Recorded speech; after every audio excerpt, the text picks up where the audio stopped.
محکم میں امداد تم لاہور کی صورتحال انتہائی کشیدہ ہے، حالات سنبھلنے کو نہیں آ رہے، معاملہ عدالت میں چلا گیا ہوا ہے، عدالت میں ایک بینچ بنا پھر ٹوٹا اور ٹوٹنے کے بعد پھر ایک بینچ بن گیا اور اب عدالت میں معاملہ چل رہا ہے اور اسمبلی کا اجلاس بھی ہے، وہاں پر بھی اچھی خاصی دینہ مشتی ہوگی اور معاملہ عمران خان صاحب کا اور ریحام خان کا ہے۔ ریحام خان نے تو اپنی ایک اور جو ہے وہ گھر بسا لیا، عمران خان صاحب کا کیا ہوگا؟ یہ سب سے بڑا سوال ہے جو میں نے آپ کو پچھلے ولاگ میں چھوڑا تھا آپ کے لیے، تو اس کا جواب میں اس ولاگ میں آپ کو دوں گا کہ عمران خان صاحب کا کیا ہوگا، کیونکہ پنجاب حکومت نظر آ رہا ہے کہ عمران خان صاحب کے ہاتھ سے نکلتی جا رہی ہے، اور یہ بھی نظر آ رہا ہے کہ عمران خان صاحب کے پاس اگر حکومت نہیں رہے گی تو پھر عمران خان صاحب کے لیے پنجاب میں گزارا کرنا مشکل ہو جائے گا۔ کیسے گزارا کریں گے عمران خان صاحب؟ پنجاب میں رہ نہیں پائیں گے، ان کو بڑے مسائل ہوں گے پنجاب میں، تو وہ کیا کریں گے؟ یہ سوال ہے۔ لیکن معاملہ جس نہج پر آ کر گیا ہے، وہ جو سینگ جس طرح پھنس گئے ہوئے ہیں نا عدالت میں جا کر، یہ کس کی چال تھی؟ کس نے بھیجا یہ معاملہ عدالت میں؟ کون سا معاملہ؟ پرویز الہی صاحب کے وزارت اعلیٰ کا، کیونکہ عدالت کے ذریعے پرویز الہی صاحب وزارت اعلیٰ کی کرسی پر پہنچے تھے۔ الیکشن میں اسپیکر نے، وہ جو پریزائڈنگ افسر تھے، انہوں نے تو اپنا جو الیکشن ہوا تھا وزیر اعلیٰ پنجاب کا، اس میں تو انہوں نے اعلان کر دیا تھا حمزہ شہباز کی جیت کا، کیونکہ پرویز الہی صاحب کو جو 10 ووٹ ملے تھے انہوں نے وہ مسترد کر دیے تھے سپریم کورٹ آف پاکستان کے فیصلے کی روشنی میں۔ پھر سپریم کورٹ آف پاکستان نے فیصلہ دیا کہ نہیں، ہمارا پرانا فیصلہ غلط تھا، ہم نے غلطی کی تھی اس فیصلے میں، لہٰذا ہم اپنی غلطی کو سدھار رہے ہیں۔ تو سپریم کورٹ آف پاکستان نے فیصلہ دے دیا تھا کہ جی 10 ووٹ جو ہے وہ کاؤنٹ ہوں گے، مسلم لیگ قائد اعظم والے انحراف کے باوجود کاؤنٹ ہوں گے، کیونکہ انحراف جو ہے وہ پارٹی قائد کا نہیں، پارلیمانی پارٹی کے لیڈر کا ہوتا ہے۔ تو پارلیمانی پارٹی لیڈر تو خود چاہ رہے ہیں کہ جی وہ پرویز الہی صاحب کے ساتھ ہوں۔ تو بہرحال تو اس فیصلے کی روشنی میں پرویز الہی صاحب بنے وزیر اعلیٰ۔ اب وہ پرویز الہی صاحب کی وزارت اعلیٰ گھسیٹ کر لے کر آئی گئی ہے، لائی گئی ہے اس کے اندر عدالت میں۔ میرا اصولی موقف اس پر وہی ہے کہ جی جو گورنر پنجاب نے کل ڈی نوٹیفائی کیا وزیر اعلیٰ کو، کل کیا رات گئے کیا، ظاہر ہے وزیر اعلیٰ پنجاب کو ڈی نوٹیفائی کیا، وہ ایکٹ ٹھیک نہیں ہے، وہ کانسٹیٹیوشنلی مجھے آئینی اور جمہوری طور پر، سیاسی طور پر مجھے وہ جو اقدام ہے وہ میں اس اقدام کو کہ جمہوری اقدام نہیں سمجھتا، ایک غلط روایت ہے۔ جیسے میں نے پہلے بھی بتایا کہ یوسف رضا گیلانی کو نااہل قرار دلوانے کے لیے نواز شریف صاحب چلے گئے تھے سپریم کورٹ، تو سپریم کورٹ نے گیلانی صاحب کو تو نااہل کر دیا تھا، بعد میں نواز شریف صاحب کو تحایات نااہل کر دیا۔ تو روایات جو ہوتی ہیں خراب، وہ عارضی طور پر تو آپ کو فائدہ پہنچا سکتی ہیں، لیکن اگر آپ عمران خان نہیں ہو، اگر آپ کی پولیٹکس فیوچرسٹک اپروچ کے ساتھ ہے، اگر آپ لانگ ٹرم سیاست کر رہے ہو، اگر آپ T20 میچ نہیں کھیل رہے یا ون ڈے میچ نہیں کھیل رہے، اگر آپ سیاست کو سیاست سمجھ کر کھیل رہے ہو اور کر رہے ہو، اور اگر اس کو کرکٹ نہیں سمجھتے، تو پھر یہ والی اپروچ غلط ہے جو اپنائی گئی، جو اختیار کی گئی کہ جی ڈی نوٹیفائی کر دے، ڈی نوٹیفائی ہو گئے، اب عدالت بحال کر لے گی۔ تو بہرحال اصولی جو موقف ہے میرا، میں اس کی جگہ اپنی جگہ قائم ہوں، لیکن اس کے پیچھے ایک سیاسی چال ہے جو چلی گئی، اور وہ چال عمران خان اور پرویز الہی کے خلاف چلی گئی۔ اب عمران خان صاحب جو ہیں، انہوں نے جو 2 آفیسز یا ایک آفس جو ہے اسپیکر کا، اس کا غیر آئینی استعمال کیا،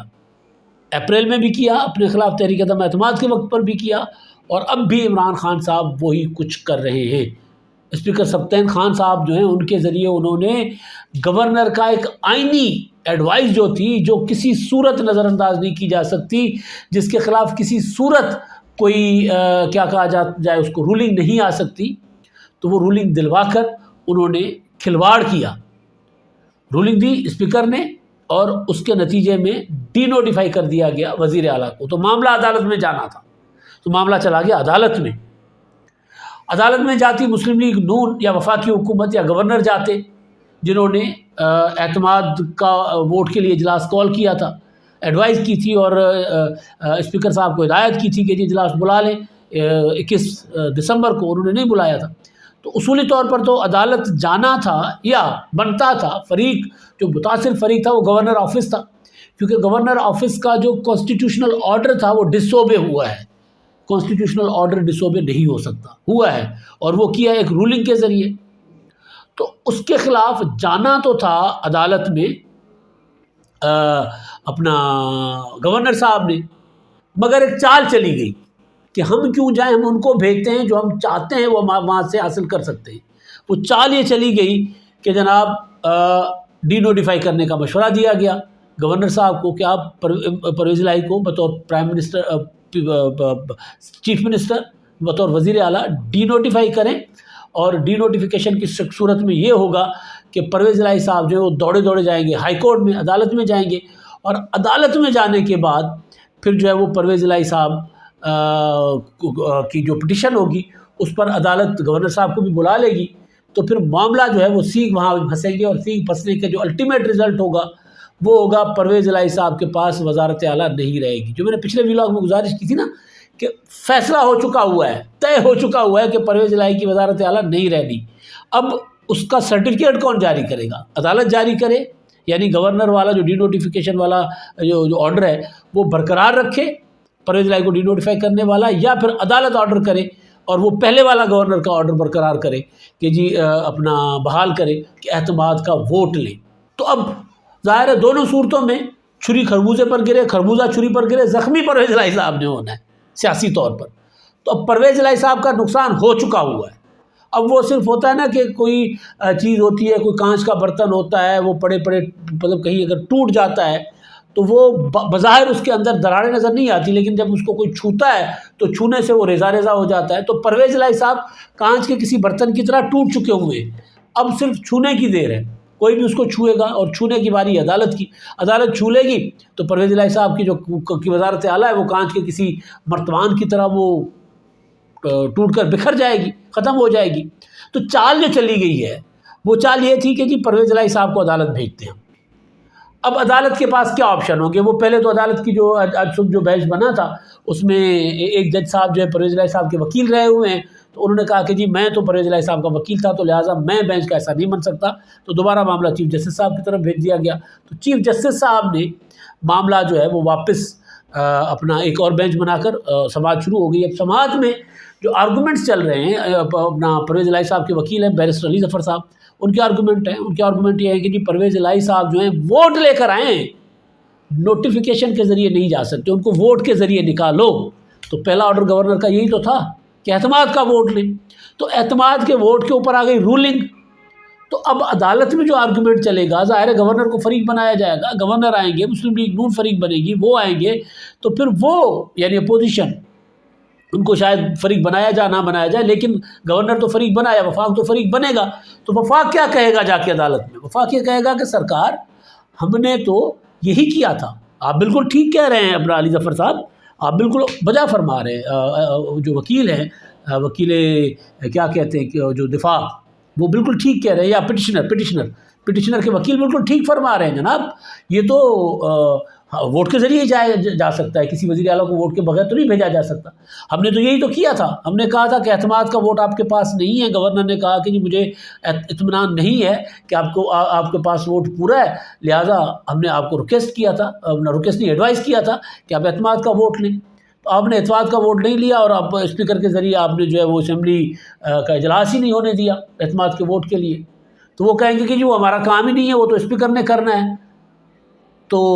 وہ کہیں گے جو اپنا گورنر کا وکیل یا جو اعتماد کے ووٹ والے اور ڈی نوٹیفیکیشن والے وکیل ہیں، وہ یہ کہیں گے کہ جناب ہم یہی کہہ رہے ہیں کہ آپ کہہ دیجئے اعتماد کا ووٹ لے لیں۔ تو عدالت کے پاس آپشنز کیا ہے؟ عدالت کے پاس آپشن تو یہی ہے، پرویز الہی صاحب بحال،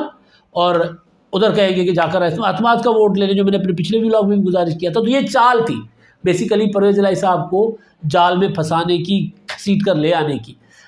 اب ظاہر ہے عدالت کا فیصلہ عدالت نے کرنا ہے، ہم تو صرف اور صرف ایک آرگومنٹ کی بنیاد پر ایک اندازہ لگا سکتے ہیں۔ تو پھر ہوگا کیا؟ ہوگا یہ کہ پرویز الہی صاحب کو کہا جائے گا کہ جی آپ جا کر اعتماد کا ووٹ لیں، تو پرویز الہی صاحب کے پاس اعتماد کا ووٹ نہیں ہوگا۔ وجہ یہ ہے کہ بھئی پی ٹی آئی کے اندر دراڑیں پڑی ہوئی ہیں، پی ٹی آئی کے اندر کوئی 35-40 ارکان ٹوٹے ہوئے ہیں۔ تو یہ اصل چال یہ تھی۔ ایک تو یہ معاملہ ہے، دوسرا ایک بڑا دلچسپ صورتحال، ناصر شاہ صاحب جو ہے وہ لاہور میں بیٹھے ہوئے ہیں، آصف زرداری، ناصر شاہ کا لاہور میں ہونا جو ہے نا وہ کوئی چھوٹی بات نہیں ہے، کیونکہ ناصر شاہ آپ کو یاد ہے کہ جب ناصر شاہ صاحب گئے تھے اسلام آباد، یا سندھ کے کچھ 2-3 منسٹرز گئے تھے جب مارچ یا فروری میں اسلام آباد، تو اس کے بعد پھر لوگ نمودار ہونا شروع ہو گئے تھے سندھ ہاؤس سے، تحریک انصاف کے، وہ لوگ جو عمران خان کے باغی تھے، عمران خان کو چھوڑنا چاہ رہے تھے۔ تو ناصر شاہ صاحب پچھلے کافی دنوں سے لاہور میں بیٹھے ہوئے ہیں۔ تو ناصر شاہ صاحب کے لاہور میں ہونا اور پھر آصف زرداری صاحب کا لاہور میں ہونا، تو فواد چودھری صاحب نے کہا تھا کہ جی آصف زرداری کے اوپر پابندی لگا دی جائے، وہ پاکستان اپنا لاہور میں نہ آئیں، وہ کیونکہ ہارس ٹریڈنگ کر رہے ہیں۔ تو ناصر شاہ صاحب نے آج وہاں پر قمر زمان کائرہ اور ان کے حسن مرتضیٰ کے ساتھ پریس کانفرنس کی شاہ صاحب نے، اور اس میں انہوں نے فواد چودھری صاحب کو کہا تھا کہ جی لاہور ساڈے پیودا ہے۔ ناصر شاہ صاحب کی پنجابی بڑی پکی ہے، بڑی زبردست پنجابی ہے، میرا خیال ہے وہ میرا خیال نہیں بلکہ وہ اسلم گرداسپوری صاحب ان کے ماموں ہیں، تو ننیال ان کا پنجابی ہے، تو پنجابی ان کی ظاہر ماں کی زبان ہو اور پھر بندہ رہتا بھی سکھر میں ہو تو پھر پنجابی تو بڑی اچھی ہوتی، تو ناصر شاہ صاحب کی پنجابی بڑی اچھی، تو لاہور ساڈے پیود ہے۔ تو بہرحال تو فواد چودھری صاحب کو انہوں نے کہا، باقی پھر تڑی شڑی لگائی کہ جی ہم بتائیں گے کہ آپ کے کیا ہیں معاملات۔ ایسے جو فواد چودھری صاحب نے بات کی ہے نا، اس کا جواب اس طرح نہیں، مطلب سیاست میں تو اتنی تلخی نہیں ہونی چاہیے، لیکن کیا ہو سکتا ہے، مطلب آپ کیسے کسی ایک لیڈر کو یہ کہیں گے کہ جی وہ لاہور نہیں آ سکتے، آپ نہیں کہہ سکتے۔ وہ ناصر شاہ کہتے ہیں کہ جی فواد چودھری صاحب جو ہے نا آپ کے سامنے کھا سیب رہے ہوں گے اور آپ پوچھیں گے کیا کھا رہے ہیں تو وہ کہیں گے میں کیلا کھا رہا ہوں۔ تو یہی بات کسی زمانے میں کسی ایک مرحوم لیڈر کے لیے کی تھی ذوالفقار مرزا صاحب نے۔ تو بہرحال تو یہ جو صورتحال ہے پنجاب کی، میں نے کہا نا لاہور بہت گرم ہوا ہے، بہت شدید قسم کا تپا ہوا ہے لاہور۔ یوں لگ رہا ہے مجھے کہ جیسے میں حبس والا اور جون جولائی والا جو خطرناک لاہور نہیں ہے وہ چھوڑ کر آیا ہوں۔ ابھی وہ پنجاب اسمبلی کا اجلاس، وہاں پر الگ سے کوئی گرما گرمی اور دھینگا مشتی ہو سکتی ہے۔ پرویز الہی صاحب آج پنجاب اسمبلی پہنچے ہوئے تھے، اپوزیشن بھی پہنچی ہوئی ہے پنجاب اسمبلی میں، پی ٹی آئی اور مسلم لیگ قائد اعظم کی پارلیمانی پارٹیوں کا اجلاس بھی ہونا ہے، اور وہاں پر ساری لیڈرشپ جو ہے پی ٹی آئی کی جو صوبائی ہے وہ وہاں پر پہنچے ہوئے تھے۔ تو بہرحال اسمبلی میں اچھی خاصی گرما گرمی ہوگی جب تک یہ میرا ویلاگ آپ تک پہنچے گا، کیونکہ اس میں تھوڑا سا لمبا پروسیس ہوگا۔ میں یہ لاہور بھیجوں گا، پھر وہاں پر اس کو جو ٹیم ہے ہماری وہ اس کو آپ تک پہنچانے کے لیے تھوڑا سا اس میں وہ کرے گی نا، ایڈٹ کر کے، ایڈٹ یعنی کوئی باتیں نہیں کٹتی ہماری، لیکن پراپر ایک اس میں جو لگتے ہیں ہمارے وہ مونوز شونوز لوگو شوگوز وہ لگا کے جب تک آپ تک پہنچائیں گے، کوئی چیز لگنی ہوتی ہے تو تھوڑا سا ٹائم ہو جائے گا، ٹائم لگ جاتا ہے اس میں۔ لیکن گزارش یہ کرنے کا مطلب تھا کہ جب تک یہ آئے گی ہو سکتا ہے تب تک کوئی پنجاب اسمبلی کے اندر اچھی خاصی مارا ماری، گرما گرمی، دھینگا مشتی، وہ ہوتا ہے نا کٹائی مار کٹائی اچھی خاصی شروع ہو چکی ہو۔ تو دونوں حوالوں سے، یعنی ایک تو معاملہ عدالت میں ہے وہ گرما گرمی ہے، سیاسی میدان میں پریس کانفرنسز وہ گرما گرمی، اور تیسرا جو اسمبلی کا فورم وہاں پہ گرما گرمی، یہ معاملات تو چل ہی رہے۔ لیکن ایک خبر آئی ہے باہر سے، اور وہ خبر ہے ریحام خان صاحبہ کے متعلق کہ ریحام خان صاحب نے ایک شادی کر دی ہے، نوجوان ہیں، کوئی 36 یا 38 سال کے کہے جا رہے ہیں، بلال صاحب ہیں کوئی، اور ان کے ساتھ ان کی شادی ہوئی ہے، اور وہ شادی جو ہے ریحام خان صاحب نے اپنی پسند کی شادی کی ہے، اور ظاہر ہے یہ شادی تیسری شادی ہے ریحام خان صاحبہ کی۔ اس سے پہلے ریحام خان نے عمران خان صاحب کے ساتھ شادی کی تھی، ظاہر ہے جس شادی پر بہت زیادہ تنازعہ کھڑا ہوا تھا۔ ظاہر ہے اچھا اب تو ایک تو ریحام خان نے نیا گھر بسایا ہے، نئی شادی کی ہے، اب ان کو مبارکباد دیتے ہیں۔ یہ ہر کسی کا ذاتی جو ہے فیصلہ ہوتا ہے کہ وہ شادی کرے، اپنے لیے اپنا پارٹنر چنے، پھر وہ دوسری شادی کرے، تیسری شادی کرے، اس میں کوئی ممانعت بھی نہیں ہے۔ اگر کوئی کسی کے ساتھ نکاح میں نہیں ہے، خاتون خاص طور پر، مرد تو بھائی 3 4 شادیاں نکاح مطلب 3 4 نکاح کر لیتے ہوتے ہیں، ان کی اجازت ہے ان کو، لیکن عورت تو ظاہر ہے ایک نکاح ہی ایک وقت پر چلا سکتی ہے۔ تو وہ ریحام خان صاحبہ نے اپنا پہلی شادی ان کی ٹوٹی، اس کے بعد انہوں نے عمران خان صاحب سے شادی کی، پھر عمران خان صاحب کی شادی نہیں رہ سکی تو اس کے بعد انہوں نے ایک اور نوجوان سے شادی کر لی ہے، وہ فورمین، وہ بھی اسی انڈسٹری سے تھے، میڈیا انڈسٹری کے ساتھ فورمین شو ہوا کرتا تھا آج ٹیم پہ، اس کا حصہ تھے، اور اس کے بعد امریکہ سیٹل ہو گئے ہیں، ان کے ساتھ انہوں نے شادی کی ہے۔ ریحام خان صاحبہ کی جو دوسری شادی تھی وہ اچھی خاصی متنازع رہی، ویسے تو متنازع اس وجہ سے بھی رہی کہ وہ دھرنوں کے ٹائم پہ ہوئی تھی، وہ اس وجہ سے بھی ہوئی کہ وہ شادی کی خبریں باہر آنے کے بعد ڈسکلوز کی گئی شادی، ایسا نہیں تھا۔ اچھا عمران خان صاحب کی ویسے وہ جو شادی ابھی چل رہی ہے بشرا بی بی کے ساتھ، وہ شادی بھی تنازع بننے کے بعد ڈسکلوز ہوئی تھی، اس کے بعد تصویریں ہو رہی ہے، وہ تو پتہ پہلے ہی چل رہا تھا کہ عمران خان صاحب نے یہ تیسری شادی کر لی ہوئی ہے۔ تو ریحام خان صاحب کی اور عمران خان صاحبہ کی اور عمران خان صاحب کی جو شادی تھی وہ شادی اس وجہ سے متنازع ہوئی تھی کہ وہ دھرنوں کے دنوں میں ہوئی تھی، اور عمران خان صاحب نے تو کنٹینر پر کھڑے ہو کر اعلان بھی کیا تھا کہ جی میں چاہتا ہوں کہ حکومت جلدی ختم ہو اور پھر میں شادی کروں۔ تو عمران خان صاحب کی اپنی اب آج کل کچھ اور کہتے ہیں کہ میں چاہتا ہوں کہ حکومت جلدی ختم ہو تاکہ ہم ملک کو آزادی دلوائیں۔ اس وقت وہ شادی کے شوق میں، یعنی شادی کرنی تھی اور حکومت گرانے کا عمران خان صاحب نے اعلان کر دیا تھا۔ تو کہ شادی کرنی ہے میں نے جلدی، اس لیے جلدی حکومت گرے میں جلدی شادی کروں، لیکن تب تک وہ شادی کر چکے ہوئے تھے عمران خان صاحب، بیسیکلی وہ اپنے لوگوں کو تیار کر رہے تھے۔ اب عمران خان صاحب کہتے ہیں کہ جی میں حقیقی آزادی چاہتا ہوں اور یہ حکومت گرے۔ تو بہرحال اللہ خیر کرے، ان کی تیسری شادی تو چل رہی ہے عمران خان صاحب کی۔ تو ریحام خان صاحب والی شادی جو تھی وہ متنازع بنی تھی، اور وہ اس وجہ سے بھی کہ ریحام خان صاحب کی صاحبہ کے ساتھ جو شادی عمران خان صاحب کی تھی وہ ایک تو محرموں کے ٹائم پر بقول ریحام خان محرموں میں ہوئی تھی، اور وہ اس وجہ سے چھپائی گئی تھی کہ محرموں میں ہمارے یہاں عموماً شادیاں نہیں کی جاتی، اس لیے چھپائی گئی تھی۔ دوسرا یہ کہ دھرنا چل رہا تھا، قوم کے بچوں کو دھرنوں پر عمران خان صاحب نے لگایا ہوا تھا اور خود شادی رچا کر بیٹھ گئے، تو یہ تنازع اٹھنا تھا۔ تو لہٰذا ریحام خان صاحبہ کے بقول کے وہ 27 محرم میرا خیال ہے بتاتی ہیں کہ اس وقت یا 25 محرم شادی ہو گئی تھی، اور خان صاحب نے کہا تھا کہ ابھی ہم ڈسکلوز نہیں کرتے، بعد میں کریں گے۔ تو بعد میں پھر فرضی نکاح کیا گیا، وہ جو بعد کا نکاح ہے بقول ریحام خان وہ فرضی تھا۔ اس کے بعد جو کچھ عمران خان صاحب شادی ٹوٹنے کے بعد ریحام خان نے اپنی کتاب میں لکھ ڈالا، وہ بھی ایک ظاہر تاریخ بن گئی، بلکہ اس کا تو ایک ریحام خان صاحبہ کا کتاب لکھا ریحام خان نے، اور رگڑے گئے تھے محسن بیگ صاحب، انہوں نے کتاب کا ذکر کر دیا تھا، حوالہ کیا دے دیا تھا کہ عمران خان صاحب نے ان کو رگڑا لگوا دیا تھا، ایف آئی سے اٹھوا لیا تھا، کٹ پڑوا دی تھی، اور وہ ان کے محسن بھی تھے عمران خان صاحب کی۔ تو بہرحال ریحام خان صاحبہ نے تیسری شادی کی ہے، سوشل میڈیا پر شادی کا چرچا ہے، بہت وائرل ہیں تصویریں ان کی، ان کے دولہے کے ساتھ بڑے خوبصورت سے روسی لباس میں ریحام خان صاحبہ، اور دولہا تو پراپر ایک ماڈل اسٹائل میں، بلکہ وہ جو بالی ووڈ کے ہیروز نہیں ہوتے وہ ذرا یہ ڈولے شولے بنا کے اس اسٹائل میں، اور وہ پراپر فیس کٹس اس کے جو بتا رہے ہیں کہ وہ ہیرو کٹ ہے۔ تو بہرحال اللہ کرے یہ شادی ان کی ان کو خوشیاں دے اور کامیاب شادی رہے ریحام خان صاحبہ کی۔ پہلے والی دونوں شادیاں ان کی ناکام ہوئی تھیں، تو اس لیے ہم دعا کر رہے ہیں کہ تیسری شادی ان کی کامیاب ہو، اور یہ بھی دعا کر رہے ہیں کہ پنجاب میں جو کچھ ہو رہا ہے اس کا کوئی انجام جو ہے وہ بہتر نکلے، کوئی انتہائی خطرناک انجام پر جا کر یہ معاملہ اختتام پذیر نہ ہو۔ اب تک کے لیے اتنا ہی، اللہ حافظ۔